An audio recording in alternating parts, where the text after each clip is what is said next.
भद्रक जिला धामनगर ब्लॉक अंतर्गत भगवानपुर पंचायत डिगी पोखरी उन्नतीकरण तथा ग्राम्य उद्यान नाम कोटी कोटी टंका हड़प को नहीं शुक्रवार पूर्वाह्न भगवानपुर बजार निकटस्थ बालाजी मंडपठारे सांबादिक सम्मेलन माध्यम स्थानीय बुद्धिजीवी गौरांग साहू त्रिलोचन नायक प्रमुख खुलासा करथिले। योजनागुड़िक बेनियम भाव अटकल करी कोटिएरु ऊर्ध्व टंका हड़प होइथिबा नै अभियोग होइछि।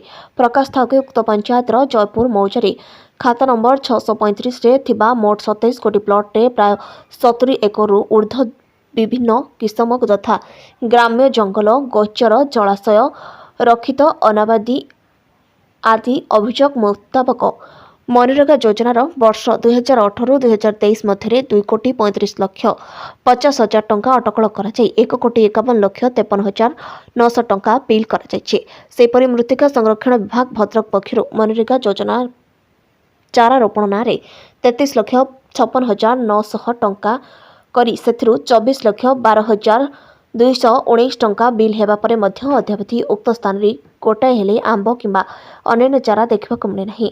एठारे प्रश्न उठे प्रत्येक स्तर में सरकारी नियम को संपूर्ण उल्लंघन करा जाई अति निम्न मानर भिन्न भिन्न 32 कोटी प्रकल्प बाबद को पाखापाखि 3 कोटी टंका मंजूर करा जाई बिना फड़क प्राय 2 कोटी टंका बिल करी हड़प करा जाइछे। मो ना त्रिलोचन नायक पलिगिरी जड़े मो वरिष्ठ नागरिक सचेतन नागरिक हिसाब से मुझे सांबादिक सम्मेलन करछंती उन्नतीकरण नाम रे डिगी पोखरी उन्नतीकरण नाम रे जो महा दुर्नीति हेची कौन कौन सब अभियोग आपन पारे हस्तगत होची जे अभियोग करथले कौन सब प्रमाण आपन हस्तगत होची कौन दुर्नीति हेची आमे आपण मान जरिया रे जणै देबु चाहूछु। उन्नतीकरण को आमे स्वागत करूछु किंतु से जो बड़ी भाव में कौन कार्यक्रम न करी विभिन्न उपाय एवं सरकार नियम को संपूर्ण भाव में उल्लंघन करी सरकार धन को लुट करिसेंती। वनीकरण नाम आरंभ करंतु पार्क नाम आरंभ बा ड्रेन नाम जहाँ होती सब यही जो वर्गर सब कार्यक्रम हाथ को नहीं से गुड़ाक करना केते बहुत काम न करी अन्याय भाव में मिथ्या बिल पैठ करी राजकोष को लुट करिसेंती।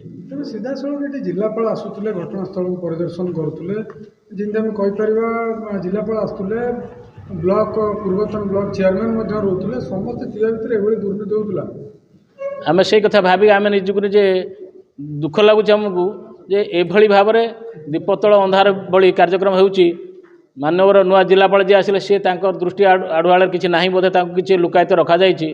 चेयरमैन आम अंचल लोक थिले पूर्वतन चेयरमैन से बोधे संपृक्त थी पारती मोर जहाँ सन्देह हो तेणु सी अन्न मान न जन जी आसती से बाबद मिथ्या कथा कही बोधे प्रलोभित कर पारती। आपण जो अभियोग कर गोचर जलाशय जंगल जमी आज्ञा से विषय कौन आज्ञा आम समस्त प्रकार कागजपत्र एवं रेवेन्यू डिपार्टमेंट कागजपत्र एवं जो डिपार्टमेंट जहाँ आवश्यक रही से डॉक्यूमेंट सब आपण मान आगे प्रोड्यूस करने आम ये बाबद स्थानीय विधायक दृष्टि आकर्षण करूँ से मानव जिलापाल विभाग अवगत कराई कि एपर्तन किसी कार्यानुष्ठान ग्रहण हो पारा ना। आम चाहूँ ये दुर्नीतिर खुलासा करा जाऊ जो मैंने संपृक्त अच्छा पदाधिकारी हूँ बा राजनेता हूँ जे भी अच्छा सरकार धन जमी लुट कर कठोर शास्ति ग्रहण करा जाओ।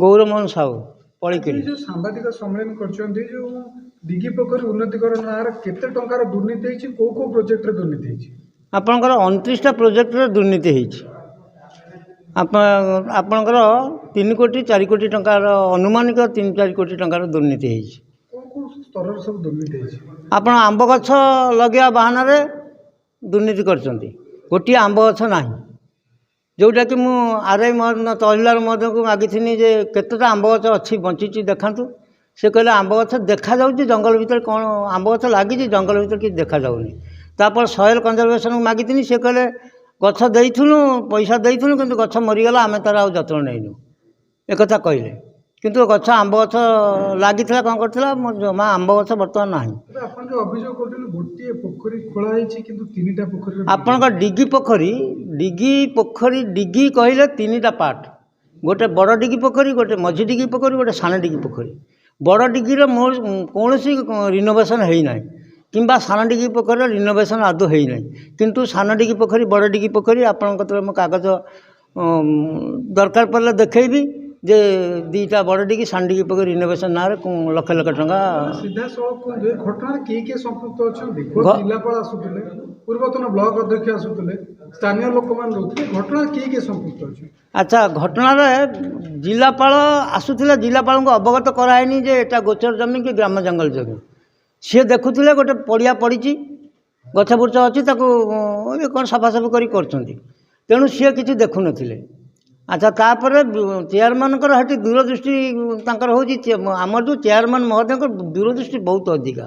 କାହିଁକିନା ସେଠିକି ଯଦି ମିଶାପରେସନ୍ ହୁଏ ବା କରପ୍ସନ୍ ହୁଏ ଲୋକଙ୍କ ନଜରକୁ ପଡ଼ିବନି। କାରଣ ଜନବସତିଠୁ 1 କିଲୋ ଜୟକୃଷ୍ଣପୁର ମୌଜାର ସେ ଜମି ଏବଂ ଜୟକୃଷ୍ଣପୁର ମୌଜାଟା ହେଉଛି 3 କିଲୋମିଟର ଦୂର ହେଉଛି ସେ ଜାଗାକୁ ଆସିବାକୁ ଗଲେ 3 କିଲୋମିଟର ସାଇକେଲିଂ କରିକି ଆସିବେ ନା ମୋଟରସାଇକେଲ ଆସିବେ।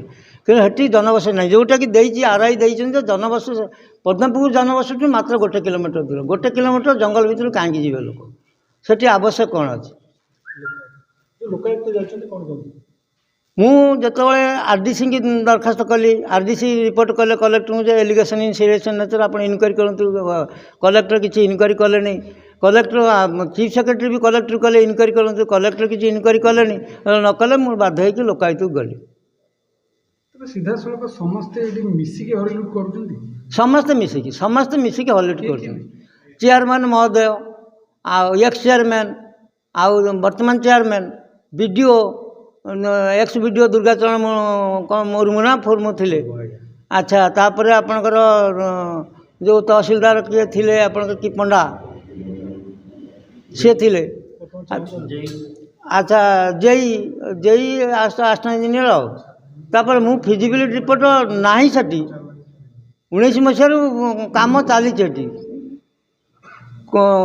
ଫିଜିବିଲିଟି ରିପୋର୍ଟ ନଥିଲା ବେଳେ। ଧାମନଗରରୁ ଫିରୋଜ ସାହାଙ୍କ ରିପୋର୍ଟ, କୁଗଲି ନ୍ୟୁଜ୍।